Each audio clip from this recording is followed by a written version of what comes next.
አምላክ ከሆነ ኢየሱስ ክርስቶስ አማላጅ ነው አምላክ ነው ወዳጄ መጽሐፍ ቅዱስ ስለዚህ አማላጅ የሚሆነው ማንነቱ ነው የትኛው እንትኑ አማላጅ የሚሆነው አምላክነቱ ነው አማላጅ የሚሆነው ይኸውልህ እሺ በሰውና በእግዚአብሔር መካከል አንድ አለ አንድ እሱ ሰው የሆነ ኢየሱስ ክርስቶስ ነው ይላል በእኔ ጥቅሳት አንብባ እዚሁ ጋር ይኸውልህ ጥቅሳት ለምን ትፈራዋለህ አንተ እኮ የራስህ የሚመልስልና ሰው የሆነው ኢየሱስ ክርስቶስ ነው አለ ምን ላለው ለምሳሌ እኔ የምጠይቀኝ ኢየሱስ ክርስቶስ ሰውም ነው ፍጹም ሰው ፍጹም አምላክ ነው ብዬ አምናለሁ ግን በሰማይ አምላክ ነው ፍጹም ሰው ፍጹም አምላክ ሰው አይደለም ፍጹም ሰው አይደለም ፍጹም ሰው ፍጹም አምላክ ነው ያ ግን ለምቻው አምላክ ነው ትላለህ መገለጫው ፍጹም ሰው ፍጹም አምላክ ነው ግን አማላጅ አይደለም አምላክ ነው ብዬ ነው የማምነው አንተ ግን ነው ያለው ተሳስተዋል እነ ጳውሎስ እሱን እኮ አንተ ቬሪፋይ ልታደርግልኝ ስለዚህ አንተ ደግሞ የምትለው ኢየሱስ ክርስቶስ አምላክ ነው አልክ ተቀበልክ ከእንደገና ደግሞ አማላጅ ነው አልከኝ ስለዚህ አምላክም አማላጅም ነው ሰው ነው አልኩ ነው ያልኩ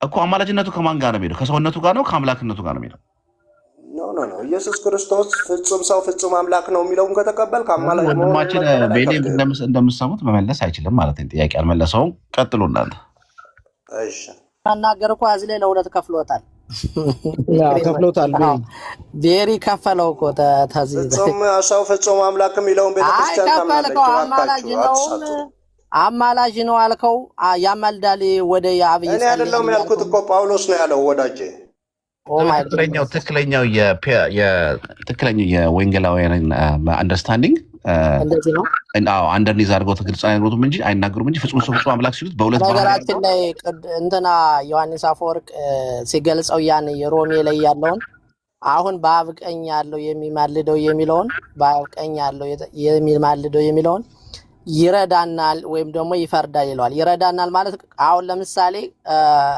መንፈስ ቅዱስ እኛን ጾለት እንድናደርግ እንደሚረዳን ሁሉ እንደሚያግዘን ሁሉ ኢየሱስ ክርስቶስም ይረዳናል ይለዋል ይረዳናል ምክንያቱም መንፈስ ቅዱስም ይማልዳል ስለሚል ማለት ነው የመንፈስ ቅዱስ ይማልዳል ማለት ይለምንልናል እንደማይሆን ያውቁታል ፕሮቴስታኖች ስለዚህ አሁንም ደግሞ የኢየሱስ ክርስቶስ ሲሆን ግን ሰው ስለሆነ ይጸልያ ብለው ነው የሚያስቡትና እዚህ ላይ የተሳሳተ ሮንግ ነው አሁን ህይወት አንዴ ተቀጥሯል ለዛ አንዴ የፕሮቴስታንቶቹ ክሊር ላስቀምጠውና ብዙ ጊዜ ገብተዋል ክሊርሊ ስለማይናገሩት ክሊርሊ ላስቀምጠውና ከዛ አንተ የዮሐንስ አፈወርቅን ትጨምርበታለህ ፕሮቴስታንቶች ባይዘው ወንጌላውያን ኢቫንጀሊካል ቸርቾች ክሊርሊ የማይናገሩት ግን የሚያምኑበት ምንድነው መሰላችሁ ኢየሱስ ክርስቶስ በሰማይ ሆኖ የመፍረድ ስራን አይሰራም በጭራሽ በእነሱ ማለት የሚሉት ምንድነው አማላጅ ነው በሰውነቱ አማላጅ ነው አምላክ ነው ይሉታል እንጂ ስሙን አምላክ ነው ይሉታል ግን መፍረዱን በጣም ከመስጠት ይልቅ አማላጅነቱ ላይ በጣም ፎከስ የሚያደርጉት በሰውነቱ ትራንዚት ነው የሚያደርግ ለዛ ነው በስሙ እንጸልያለን የሚሉት ማለት ስለዚህ በስሙ ይጸልያል ወዴት ነው የሚጸልየው ወደ ለምሳሌ በደንብ ላስቀምጥላችሁ መንፈስ ቅዱስ አለ መንፈስ ቅዱስ ያግዘናል ይቃትተናል ጸሎትን ወደ ኢየሱስ ያደርስላቸዋል የኢቫንጀሊካልን ነው የማወራው እዚህ ጋይስ መንፈስ ቅዱስ ይቃትታል ጸሎትን ወደ ኢየሱስ ክርስቶስ ያደርሳል በኢየሱስ ክርስቶስ ይጸለይና ጸሎት ወደ አብ ይደርሳል አብ ይመልሳል አብ ጸሎትን ሲመልስ መላሹ አብ ነው ኢየሱስ ክርስቶስ አይደለም የሚመልሰው this is exactly evangelical የሚያምኑት ማለት እነሱ አምላክ ነው ምናምን ይላሉ እንጂ መፍረድ የሚባል ነገር ያነሱበታል like minimized ነው ማለት ነው so evangelical church ውስጥ የኢየሱስ ክርስቶስ ስራ ጸሎትን ማድረስ ነው ያደርሳል ለማን ለአብ አብ ይፈርዳል አብ ይመልሳል ኢየሱስ ክርስቶስ ግን በመሃል በሰውና በአምላክ መካከል ሆኖ ጸሎትን ማድረስ ነው ማለት ነው አይመልስም ያደርሳል ስለዚህ አምላክ አይደለም እኛ ለምን አምላክ አይደለም ዛብሮን ሰላም ነህ እንዴት ነህ ስለዚህ ፍጡር ነው ብለው ነው የሚያስቡት ማለት ነው ፍጡር ነው እነሱ አያወሩትም እንጂ ፕላኑ እንደዛ ትክክለኛ ኢቫንጀሊካል እንትን ዲስክሪፕሽን ይሄ ነው ቆይ እኛ ኤክስፕሌን ብናደርገው አይሻልም በዛብ አይ ክሊር ላደረጋችሁና ትፈራላችሁ this is what exactly ነው አይ ክሊር አላደረከንም አንተን አረከው የሆነ አቢዩዝ አረከው ንግግሩ ራሱ ጥሩ አይደለም ክሊር የሆነ ነገር ነው አሁን እዚህ ጋር ይኸውልህ ቶል ልጠይቅሽ እኔ በደንብ ስለገባኝ ልጠይቅህ ፈራጅ ማን ነው የኛን ክሊር ላድርግልህ ቆይ መጀመሪያ እሱ ክሊር ያላደረገውን ክሊር ላድርግ ፈራጅ ማን ነው ብቻ መልስልኝ ቶልዬ ይኸውልህ ታይም አለ ይኸውልህ ታይሚንግ መጠበቅ አለብህ ፈራጅ መቼ ነው የሚፈርደው የፍርድ ጊዜ መቼ ነው ይሄንን አለያችሁም አሁን እንደ ፈራጅ ሳይሆን ጌታ ኢየሱስ ክርስቶስ እንደ ኢንተርሲድ መሐከል ላይ ለአማኞች አሁን ስለ አማኞች ነው እያወራን ያለነው ስለ ዳን በማንና በማን መካከል ነው ኢንተርሲድ የሚያደርገው ይሄ እኮ ግልጽ ነገር ነው። ሁለተኛ ጢሞቴዎስ ምዕራፍ 2 ቁጥር 5 ላይ እኮ አንድ እግዚአብሔር አለ አለ። በእግዚአብሔርና በሰው መካከል ሌላ አለ? ሌላ የለም። እናንተ አሁን ሌላ አለ ለማለት ነው። ቆይ ሚክ ይኸውልህ፣ ሌላ አለ የሚል ነገር ካለ ማሳየት ትችላላችሁ። ነገር ግን በመካከል ላይ አለ ተብሎ የተጻፈለት አንድ ይለዋል፣ ኦንሊ ዋን። ስለዚህ እርሱም መካከለኛ ይላል እንጂ እኮ ይለምናል አይልም እሱ ጋር። በቃ መካከለኝነት ሌላ ምንድን ነው? ዝም ብሎ ለዚህ ጋር ነው ሚኪ መካከለኝነት ማለት ምን ማለት እንደሆነ ልንገርህ። መካከለኝነት ማለት አሁን እሱን ይኸውልህ ዲክሽነሪ የሆነ ማለት ነው። ፍጹም ሰው ፍጹም አምላክ የሆነ ማለት ነው። ኖ ይኸውልህ እኮ ፍጹም ሰው ፍጹም አምላክ እሱ ትክክል ነህ። ግን ፍጹም ሰውነቱ ለምንድን ነው የሚጠቅመው? አገልግሎቱ ምንድነው ካልክ ሊቀ ካህናት አሁን እሱን ትምህርትህን ንገረን። ፍጹም ሰውነቱ ለምንድን ነው ንገረን። አሁን ይኸውልህ እዚህ ጋር ሰው የሆነው ኢየሱስ ክርስቶስ ነው ብለው ሲናገር ሊቀ ክህነት ለሰው የሚሰጥ ነው። ለአምላክ የሚሰጥ ባህሪ፣ ለአምላክ የሚሰጥ ነገር አይደለም። ሊቀ ክህነት የተሰጠው ፍጹም ሰው ለሚለው ባህሪው ነው። ፍጹም አምላክ ነው፣ ፍጹም ሰው ነው። ነገር ግን ኢየሱስ ክርስቶስ ለምንድን ነው ሰው የሆነ ከተባለ ይሄ ግልጽ ነገር ነው። አሁን እናንተ ፈንክሽኑን ሙሉ ለሙሉ ቶታል ያስወግዳችሁታል። አሁን እንደ ፈራጅ አድርገህ የምትሄድ ከሆነ ይሄ ነው ሮንግ የሆነው። ታይም ማን ነው ፈራጃውን? አብ ነው ወልድ ነው? አሁን በዚህ ሰዓት ምንድነው? ምን አይነት ፍርድ አለ? እስቲ ትነግሩኛላችሁ? ምን አይነት ፍርድ ነው ያለው? አሁን የምህረት ዘመን የይቅርታ የምህረት ዘመን ነው። አማላጅ ከሆነ እንግዲህ ምልጃን ሰምቶ ይፈርዳል ማለት ነው። እቺን አዳምጠኸኛል? የምህረት ዘመን ወይስ የፍርድ ዘመን ነው? አይ የምህረት ዘመንና የፍርድ ዘመን የሚባል የለም። የኩነኔ ዘመን ነበረ። መቼ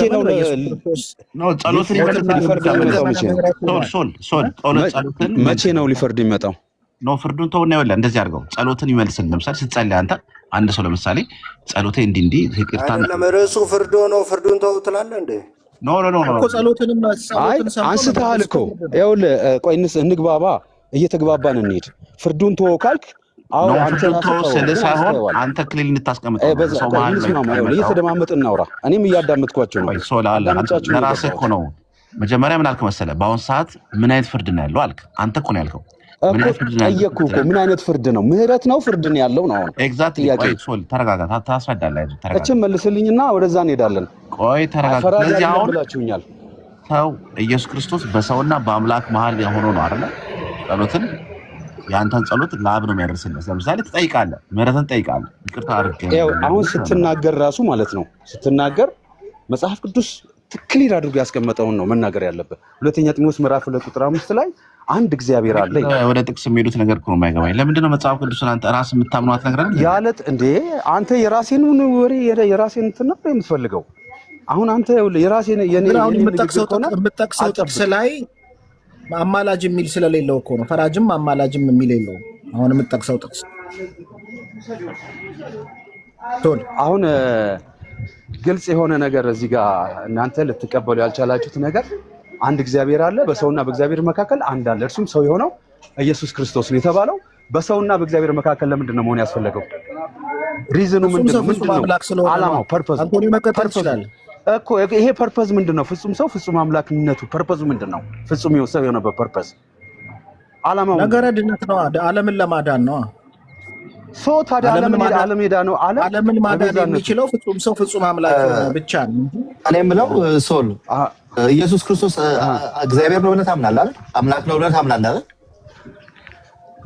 ፍጹም ሰው እንደሆነም አምናለሁ እኮ ታምናለህ ሁለቱንም። ታዲያ ለፈጣሪ ማለት አንተ ራሱ እንደው ታስቡ ለፈጣሪ ጊዜ አንተ ልታስቀምጥለት ትፈልጋለህ? በዚህ ቀን የሚፈርደው በዚህ ቀን የማይፈርደው ብለህ ራሱ ተናግሯል። ይሄ እንዳያችሁት አሁኑኑ ያላመነ እኮ አሁኑኑ ተፈርዶበታል የሚለው አሁኑኑ።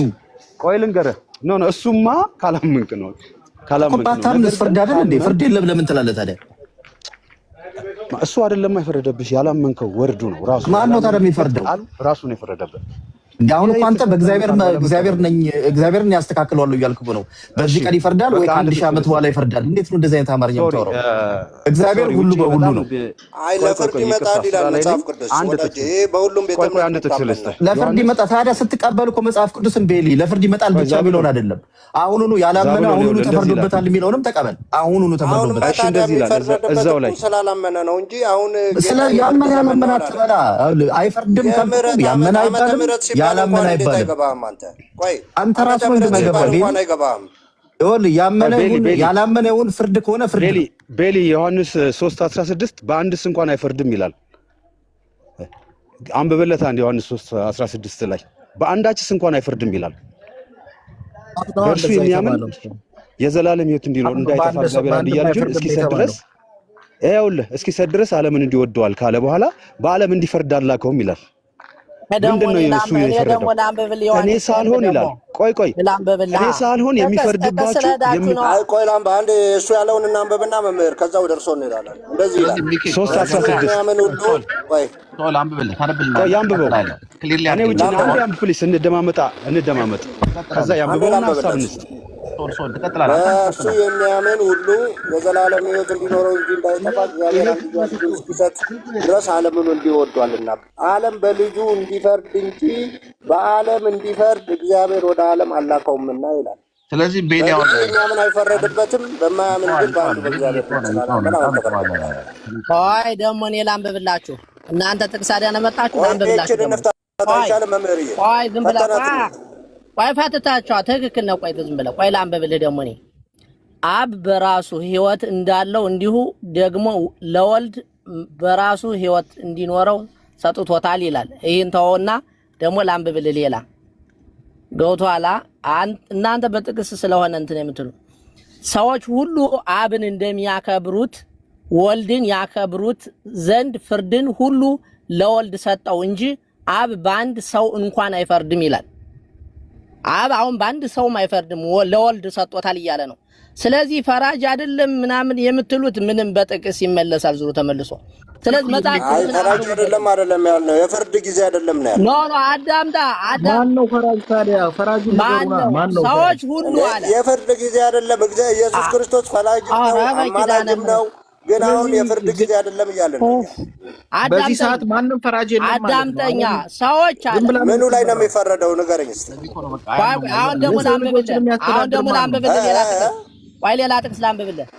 ስለ ዓለም ከሆነ እያወራኝ ያለው ስለ ዓለምማ እግዚአብሔር ነው ፈራጅ። እግዚአብሔር አዳምጠኛ አዳምጥ፣ ትዕግስት ይኑርህ። አዳምጥ።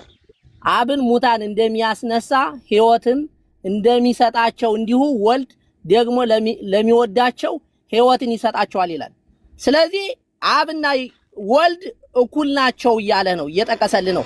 አብም ይፈርዳል፣ ወልድም ይፈርዳል። ስለዚህ ምን እያለ ነው? አይደለም ያለው መምህርዬ። አዳምጠኛ አለ ሰዎች ሁሉ አብን እንደሚያከብሩት ወልድን ያክብሩት እያለ ነው። ስለዚህ ዘንድ ፍርድ ሁሉ ለወልድ ሰጠው እንጂ አብ በአንድ ሰው እንኳን አይፈርድም ይላል። አብ በማንም አይፈርድም፣ ወልድ ነው የሚፈርደው እያለ ነው። ይህን ጥቅስ እንዴት ታደርገዋለህ አንተ? አይ ምንም አላደርገውም። ልክ ነው። ጥቅሶቹ በሙሉ ልክ ናቸው። የጊዜ ጉዳይ ነው እያጣላል። አሁን የፍርድ ጊዜ ነው፣ የምህረት ጊዜ ነው። ቤሊ ቆይ አንዴ የሚታርገው አሁን እኮ እኛ መከራከር የለብንም። ህይወት የሚታርገው ቤሊ በጣም ይጮሃል። አሁን እኮ እዚህ ጋር ህይወት ምን መሰለህ መከራከር የለብንም። አሁን እነሱ እኮ ፖይንታቸውን አስቀመጡ። ኢየሱስ ክርስቶስ በአሁኑ ሰዓት አይፈርድም፣ በቃ አምላክ አይደለም እያሉ ነው ቤዚክሊ እያሉ ያሉት ማለት ነው። ምንድነው የሚሰራው? ያ ማለት በሰውነቱ አምላክ አይደለም ማለት ነው። ክሊር ያላላችሁም እንጂ እኮ ካልፈረደ አይ አይደለም፣ ውሸት አታውራ። አምላክ አይደለም ያለ ወንጌል አማኝ ነው። ይሄው ሶል እኮ እያለ ያለው በሰውና አይደለም። ዛብሎን የውሸት እዚህ እግዚአብሔርን ቃል ልንነጋገር ተቀምጠን ውሸት ማውራት ቤሊ አንድ ማለት ሚት አድርጉ። ስልክ በጣም ይጮህ ነው፣ ከፍቶ ይጮሃል። እሺ ያለ ነው። ይኸውልህ አሁን ሶል እያለ ያለው እኮ ቤል ሶል እያለ ያለው ምንድን ነው? ኢየሱስ ክርስቶስ በአሁኑ ሰዓት በሰማይ አይፈርድም እያለ ጥቅስ እያወጣ ነው። ፍርድ የፈለገውን ሪዝን ይስጠው፣ ግን እየፈረድ አይደለም እያለ ነው ያለው። ምን እያደረገ ነው ያለው? ኢየሱስ ክርስቶስ በሰማይ በአሁኑ ሰዓት በሰውና በአምላክ መካከል ኢንተርሲድ እያደረገው እየለመነ አማላጅነትን ስራ ነው የሚሰራውን እያለ ነው አይደለ? ሶል እያልክ ያለው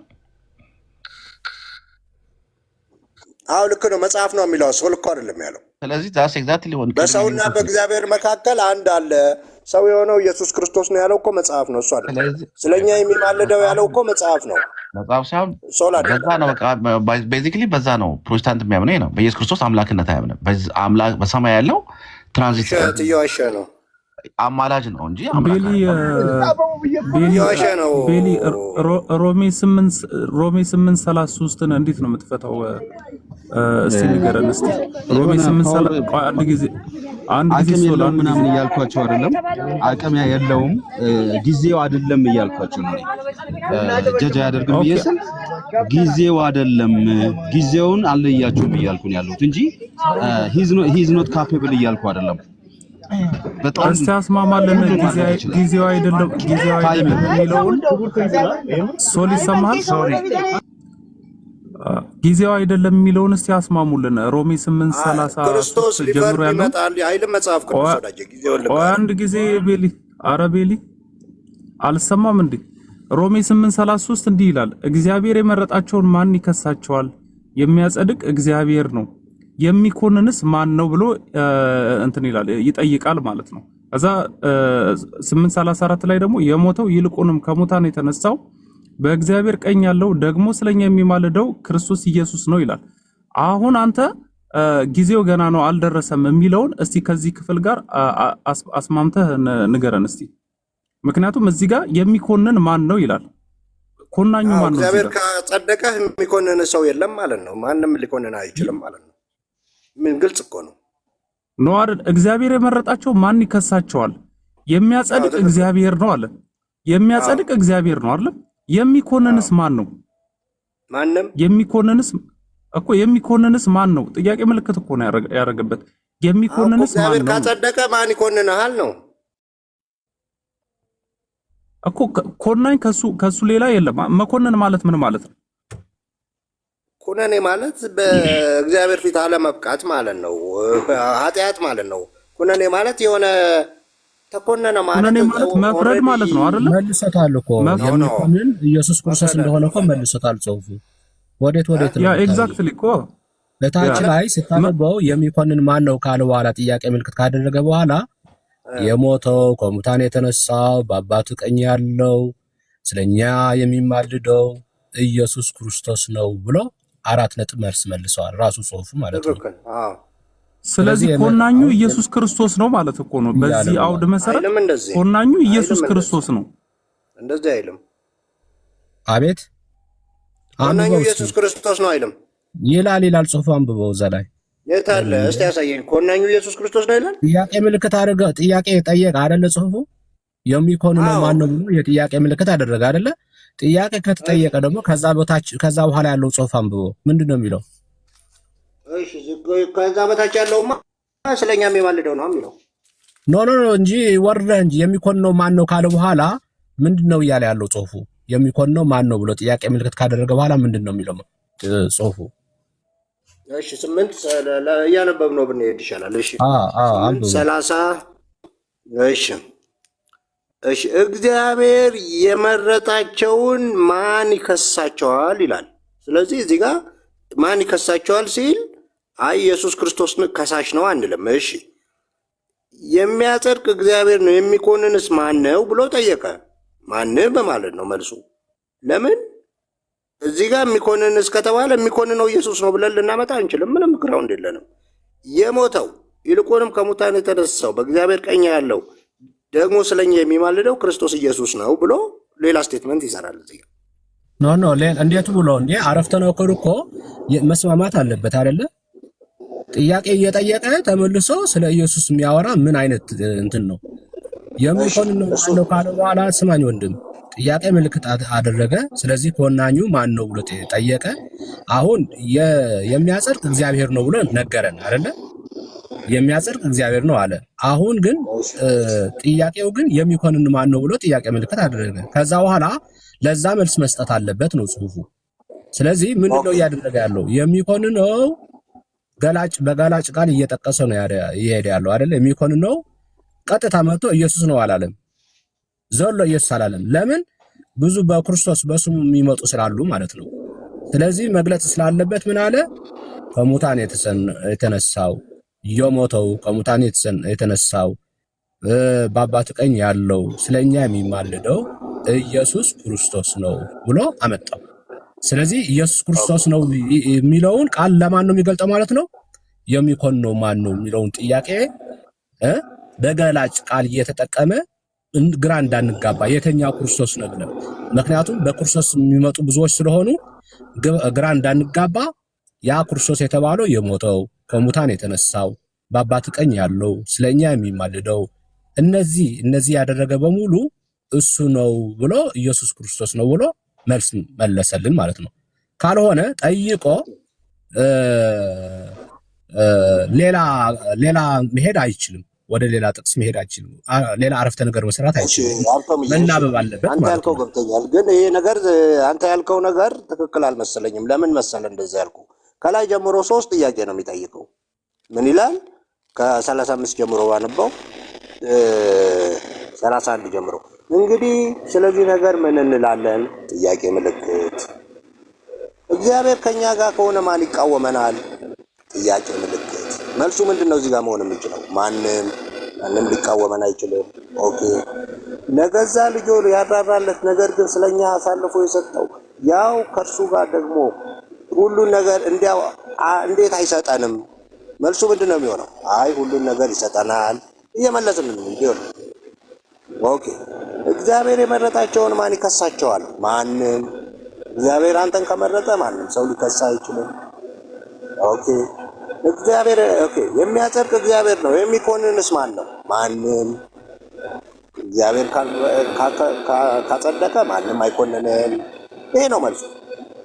ከላይ ጀምሮ 4 ጥያቄ መለስኩልህ። ስለዚህ ከዛ በኋላ ያንን ጥያቄውን ፓርት ዘጋና 34 ላይ ምን አለ? የሞተው ይልቁንም ከሙታን የተነሳው በእግዚአብሔር ቀኝ ያለው ደግሞም ስለኛ የሚማልደው ክርስቶስ እንጂ ኢየሱስ ነው አለ አይደል? አዎ። መጨረሻ ጽሑፍ ላይ ምን አለ? ቆይ የሚማልደው ነው። ቆይ አይደለ እንዴ? ኖን አይደለ? ኢየሱስ ክርስቶስ ነው አለ አይደለ? አዎ የሚማልደው ጠቅላላው እኮ ጥያቄ ምልክት ካደረገ በኋላ ያን ፋይናሊ የነዚህ ገላጭ ቃላቶች ናቸው። ነው ገላጭ ማለት ቀጥታ አሁን የሚኮነው ማን ነው ብሎ ኢየሱስ ብሎ መመለስ ይችላል እኮ አጭሩ ኢየሱስ ነው ብሎ መመለስ ይችላል።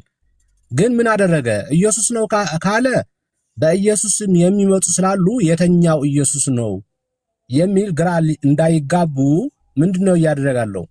ኢየሱስ ነው የተባለው ያ የሞተው ያ ከሙታን የተነሳው ያ በአባት ቀኝ ያለው ያ ስለኛ የሚማልደው እሱ ኢየሱስ ነው እያለ ያለው። ስለዚህ ይሄ ኢየሱስ ነው የሚለውን ከምን አረፍተ ነገር ነው ማለት ነው? ከላይ ጀምሮ አንተ ጥያቄ ምልክት እያደረገ የመጣ ያለው ማን ነው የሚለውን ነገር ከምንድን ነው? ሮሜ ምዕራፍ 8 ነው አይደለ ያለው ጽሑፉ? ምዕራፍ 8 አይደለ? አሁን ምዕራፍ 8 ቁጥር 1 ላይ ስትጀምር ምንድነው የሚለው? መጀመሪያ እዛ ላይ ነው ያልገባ። ምንድነው የሚለው እዛ ላይ? ሮሜ 8 ምዕራፍ 1 ላይ እንግዲህ በክርስቶስ አሁን እንግዲህ አሁን ባልከባልከው ተስማምቻለሁ ነው ለመሰለህ። ቆይ ልጨርስልህ ሐሳቡ እንዲገባህ ማለት ነው። መጀመሪያ ሮሜ ምዕራፍ 8 ቁጥር 1 ላይ ያለው አንብብልኝ እንዲገባህ ማለት ነው። ሐሳቡ እንዳስጨብጥ ሮሜ 8 የተያዘ ስለሆነ ነው እዛም ስለሚናገር ነው። እሺ ቆየኝ እንዴ መጽሐፍ ቅዱስ እንዴት ነው አንድማ የሚለው? አሁን በክርስቶስ ኢየሱስ ያሉት ኩነኔ የለባቸውም ነው የሚለው። በቃ አሁን የላቸው ኩነኔ የለባቸው ያለበት ምክንያት ከዛ በፊት ምዕራፍ 7 ላይ ያለው ኮናኝ እንዳለ ነው የሚያወራው። ምዕራፍ 7 ላይ ገባ? እኔ ምንኛ ጎስቋላ ነኝ፣ በውስጤ ሌላ ሕግ የኃጢአት ሕግ የሞት ሕግ አለ ብሎ ያንን የሚኮንነው እንዳለ ነው እየጠየቀ ያለው። እንግዲህ አሁን ግን በክርስቶስ ያሉ ኩነኔ የለባቸውም ማለት ነው። አየህ፣ ያ ማለት ምን ማለት ነው? ያ የሞት ሕግ በውስጣቸው የነበረ እንደ ፍላጎቱ የሚጫወትባቸው የነበረ አሁን ከዛ ሐራ ወጥቻለሁ። አሁን የሚኮንን ቢኖር ግን ነው ራሱ ክርስቶስ ነው የሚኮንነን ነው። ገባ? ራሱ ነው ሁሉ ነገር የሚያደርገው ራሱ ነው። መጀመሪያ ማንን ነበር የነገሰው? በዛ በአሮጌ ሰው ነበር አይደለ? በአሮጌ ሰው ነበር እንደ ፍላጎቱ የሚጫወትብን። ስለዚህ እሱ ነበር ኮናኝ ማለት ነው። አሁን ግን የሚኮንነው ኢየሱስ ክርስቶስ ነው ብሎ ለማስረዳት ነው እያመጣ ያለው። ስለዚህ እዛኛው ገና በክርስቶስ ሳንሆን ማለት ነው በስጋ ተገዝተን በስጋ እያለን ምዕራፍ 7 ላይ ስታጠናው በስጋ ያለውን የስጋ ህግ የስጋ ኃጢአት እንደሚገዛን የፈለገው እንደሚኮንነን ነበር። ከዚህ ኩነኔ አሁን ነፃ ወጥተናል ነው።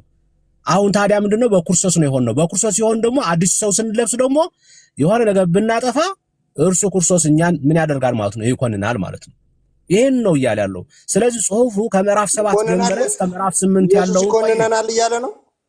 ቆየኝ ካጠፋ ችግር ከፈጠርክ ምናምን ካደረክ ማለት ነው ያለ አግባብ ከሄድክ ፍርዱ ከቤቱ ይጀምራል እኮ ይላል እኮ በሌላ ጥቅስ እኮ ፍርዱ ከቤቱ ይጀምራል ይላል። የሚማልደው ማለት የሚኮንነው ማለት ነው። ቆይ እሱ የሚማልደው የሚለው ቃል ስማ ወንድሜ፣ እንደዛ የምትሄድ ከሆነ ሮሜ ምዕራፍ 8 24 27 አካባቢ ደግሞ መንፈስ ቅዱስ ስለ ቅዱሳን ይማልዳል። አንዱ ጋር ቆም አብቶም አንዱ ጋር ቆምና 34 በአንድ አውድ ነው ያለው እኮ ሮሜ እዛም እኮ ሮሜ ነው ያለው። ስለዚህ መንፈስ ቅዱስ ኢየሱስ ክርስቶስ ያማልዳል። ቆይ በአብ ቀኝ ያለው ስለኛ የሚማልደው የሚለው ቆይ አብቶም አንተም ያው ቆይ ክርስቶስን ሊገልጽ ነው። ቆይ ወንድሜ አንዴ መጀመሪያም እዛ ላይ ያለው የሚማልድ የሚለው ቃል ትርጉሙ ምንድነው? አንድ አይነት ቃል ነው የተጠቀመው። ባይዘው ላይ ያለው ሮሜ ምዕራፍ 8 26 አካባቢ ያለው ጽሁፍ መንፈስ ቅዱስም ስለ ቅዱሳን ይማልዳል ይላል። ስለ ቅዱሳን ይላል፣ እዛ ደግሞ ስለኛ ይላል። ቆየኝ ምን አርጎ ነው ማለት? ቆይ ንገር። አሁን ይማልዳል መንፈስ ቅዱስ ይማልዳል የምትል ከሆነ እንዴት ነው የሚማልደው? መካከለኛ አንድ ተብሎ አልተጻፈውም ወይ? አሁን በአንተ አስተምሮ ደረጃ በሰውና በእግዚአብሔር አንድ መካከለኛ ምን እያደረገ ይማልዳል ይላል። ቆይ አንዴ አዳምጠኝ። በእግዚአብሔርና በሰው አንድ መካከለኛ አለ ተባለ። አንድ ነው የተባለው፣ ሁለት አልተባለም። አሁን በአንተ ቋንቋ በአንተ ትርጉም ይማልዳል የሚለው የምትሰጠው ትርጉም የምትሄድ ከሆነ እንግዲህ ሁለት አማላጅ እያየን ነው ማለት ነው። እንዲያው ሶስት ደግሞ አለ። በሌላ ጥቅስ ደግሞ ምን የሚል አለ? እግዚአብሔርም በእኛ ሆኖ ይማልዳል ተብሎ ተጽፏል። በእኛ ሆኖ በእኛ ይማልዳል ተብሎ ተጽፏል። ስለዚህ አብም ይማልዳል፣ ወልድም ይማልዳል፣ መንፈስ ቅዱስም ይማልዳል የምትል ከሆነ አንድ መካከለኛ አለ ተብሏል። በሰውና በእግዚአብሔር አንድ መካከለኛ አለ ተብሎ እያለ አሁን ግን ሶስት መካከለኛ እያየህ ነው ማለት ነው። ይህንን የሚያሳይ ምንድነው ማለት ነው? አውዱን በአግባቡ በጣም ብዙ አወራ ማውራት አይደለም ከሆነ እኮ ጽሁፉ ዘለ ነው እየሄድክ ያለው ብትረዳ ከሆነ ሁለተኛ ጢሞቴዎስ ምዕራፍ 8 ቁጥር እንትና አንብብልኝ። እዛ ላይ ክርስቶስ ፈራጅ ጻድቅ ፈራጅ ተብሎ ተጽፏል ቃል በቃል። አሁን ምን ልታመጣ ጻድቅና ፈራጅ ተብሎ ሁለተኛ ጢሞቴዎስ ላይ ማንበብ ትችላለህ። ጻድቅና ፈራጅ ተብሏል። አሁን ፈራጅ ከተባለ አሁን ምን ልትል ነው? ይህንን ካልገባ ሮሜ ምዕራፍ 8 አንድ ጊዜ አብቶሜ አንድ ጊዜ ሚውታል። ኦኬ እዚህ ጋር አብቶም የተናገራቸው ነገሮች አንደኛ ሮሜ 8:34 ላይ ምን ይላል አለ? የሞተው ይልቁንም ከሞተው የተነሳው በእግዚአብሔር ቀኝ ያለው ስለኛ የሚማልደው ክርስቶስ ኢየሱስ ነው ይላል። አዎ ይሄ የክርስቶስ ገላጭ ነው አለ። በጣም ተስማማን። አሁን የሞተው ይልቁንም ከሞታን የተነሳው በእግዚአብሔር ቀኝ ያለው ስለኛ የሚማልደው የሚለው የክርስቶስ መገለጫ ነው አለ።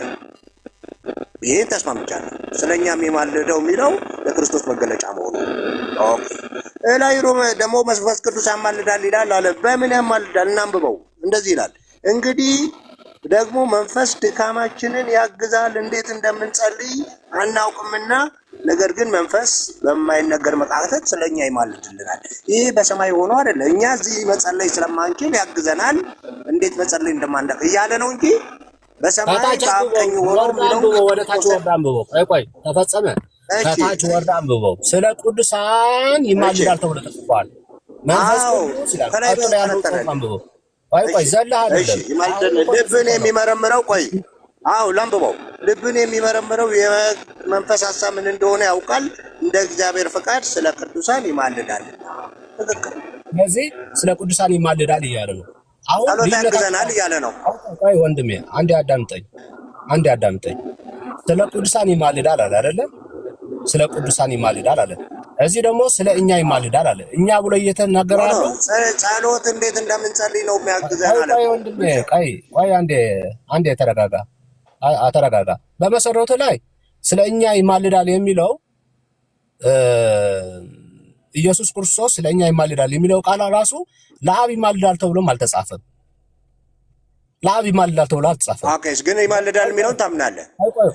ቆይ ልንገርህ እኮ ላሳይህ እኮ ነው። ሌላ ጥቅስ ደግሞ እግዚአብሔር በእኛ ይማልዳል አለ።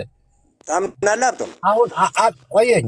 አብ ይማልዳል የሚለው ቃል እንዴት ነው አንተ አሁን የምትረዳው? አሁን ወደ ሌላ ትሄድ። አሁን ኢየሱስ ይማልዳል የሚለውን ተቀብለህ ነው? ለቃሉ ያለን ትርጉም መጀመሪያ ማወቅ አለብህ ነው እኮ። አሁን እኮ ችግር እኮ ትርጉሙ ላይ ነው። ይማልዳል የሚለው ትርጉም ስማ ወንድም፣ ይማልዳል የሚለው አንተ የምትወስደው ያለው ትርጉም ማለት ነው አብም በእኛ ላይ ይማልዳል ተብሎ ተጽፏል። ገብቶሃል? አብም ይማልዳል ተብሏል። ከዛ ደግሞ መንፈስ ቅዱስም ይማልዳል የተባለው ደግሞ አብ ይማልዳል የተባለው አምጡለት። እያንዳንዷን ነው። አሁን ስለ መንፈስ ቅዱስ ጨርሰናል። እሱ ጸሎት ያግዘናል፣ ድካማችን ያግዛል ነው እሱ ጋር አሁንም ኢየሱስ ክርስቶስ ለእኛ ይማልዳል የሚል ራሱ አልኩህ እኮ ለአብ ይማልዳል አይልም። ስለዚህ ይማልዳል የሚል አለ። ይማልዳል የሚለውን ተቀብለህ ነው? ቆይ ወንድሜ፣ ይማልዳል የሚለው ነገርኩህ እኮ እነዚህ ሶስት ቃላቶች በሶስት በአብ በወልድ በመንፈስ ቅዱስ ተጽፏል እያልኩ ነው። ለምንድን ነው የተጻፉት የሚለውን ነገር ገና አላብራራሁም። መጀመሪያ ግን መንፈስ ቅዱስ ግን ላይ ራሱ ቃሉ ጽፎታል። እንዴት እንደምንጸልይ አናውቅም ብሎ ጽፎታል። አሁን ምን እያልኩ ነው መሰለ፣ እዛ ላይ ያለው ማብራሪያ ስለተሰጠው ብለህ አልፈዋል። እዚህ ላይ ግን ደግሞ አልኩ ሮሜ ምዕራፍ 8 ላይ ያለው 34 ላይ ያለው ለአብ ይማልዳል ተብሎ አልተጻፈም። ለአብ ይማልዳል የሚል ካለ አሳየኝ። ገባ? ማለት ነው አይደል? ቆይ ወንድሜ እሱ እንዴት እንደማስረዳ በራሴ አውቀዋለሁኝ። መጀመሪያ ግን ለአብ ይማልዳል ይላል ወይ ንገረኝ። እዚህ ላይ ይማልዳል የሚለውን ለማን እንደሚማልድ ነው እንጂ ይማልዳል የሚለውን ተቀብለሃል? ቆይ ወንድሜ ትርጉሙ እነግርሃለሁ ብያለሁ እኮ በሶስቱ ተጽፏል። እንዴት እንደተተረጎመ አሳያለሁ። መጀመሪያ ግን ነው እያልካለሁት ለአብ ይማልዳል የሚል አንተ ማስረጃ አለ? ለአብ ይማልዳል እንደሆነ ማስረጃ አለ? የተጻፈው ኢየሱስ ይማልዳል የሚለው መጀመሪያ ተቀብለህ ነው ወደ ሌላ? ኧረ በለው አሁን እንደዚህ አይነት ክርክር አይደለም ፈልገው። ለአብ ይማልዳል ተብሎ አንተ እንደምትፈልገው እኮ አይደለም ወዳጅ። ቃሉ ላይ ይማልዳል ይላል። ይማልዳል ወይ እቀበለዋለሁ ብለህ ወደ ሌላ እንሄዳለን። ለአብ ይማልዳል ይላል ወይ ነው? ኢየሱስ ክርስቶስ ይማልዳል የሚለውን ተቀብለህ ነው ወይ? ኦኬ ስለማይገባ ለምሳሌ አንድ ጥቅስ ላምጣል። እግዚአብሔር በእኛ ሆኖ ይማልዳል የሚለው ላሳይህ። እሱ ካሳየው በኋላ ለማን እንደሚማልድ ትነግረኛለህ። አዎ አብ እግዚአብሔር ጥቅሱን ያሳየኛለህ። አንዴ ጥቅሱ የምታውቁታላችሁ አውጡት፣ ጻፉልኝ እዚህ ላይ ወይ ደግሞ እኔ ሰርች ላድርግ። እሺ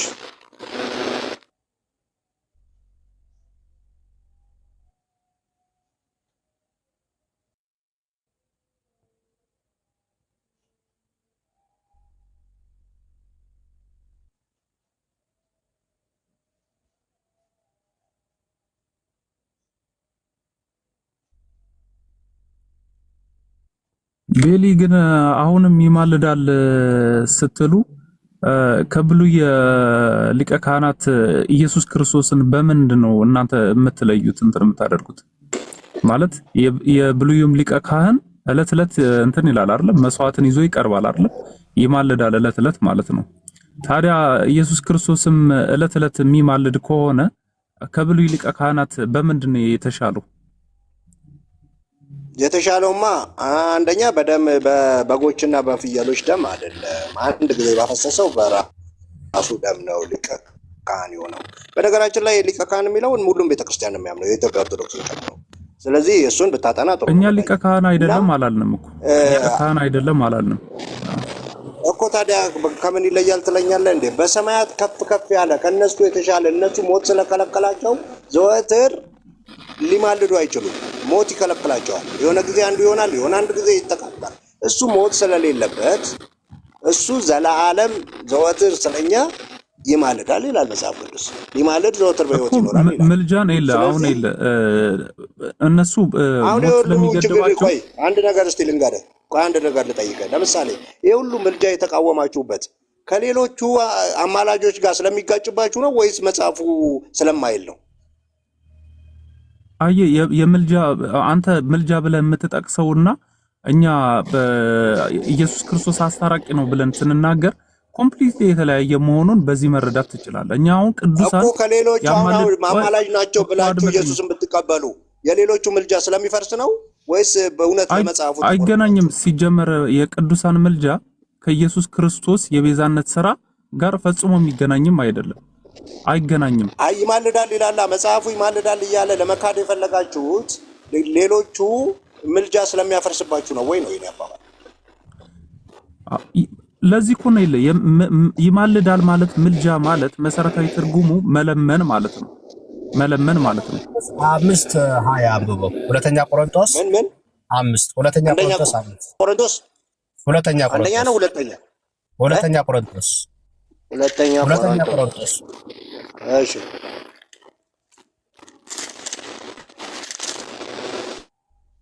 ሁለተኛ ቆሮንቶስ 5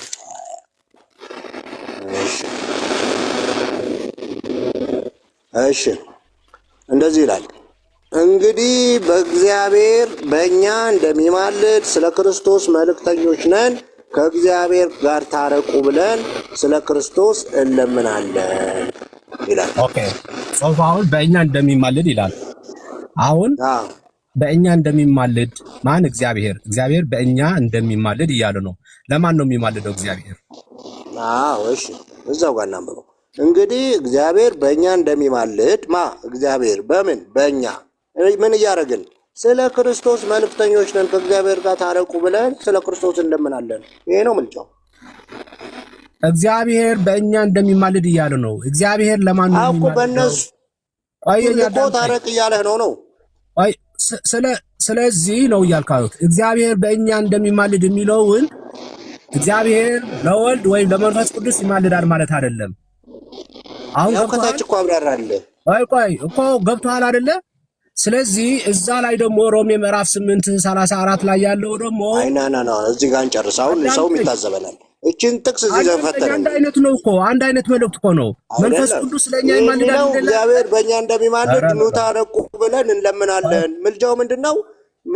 መተውነ ጳውሎስ ኑ ከእግዚአብሔር ጋር ታረቁ ብለው መለመናቸው ነው። ስለዚህ እግዚአብሔር ይማልዳል ነው። ለማን ነው የሚማልደው እኮ ነው። አሁን ለማን ይማልዳል ነው? እነ ጳውሎስ ናቸው እንጂ የሚማልዱት እነ ጳውሎስ ናቸው እንጂ እዚህ ላይ አዳምጥ። እግዚአብሔር ኑ ታረቁ ብለው ወንድሜ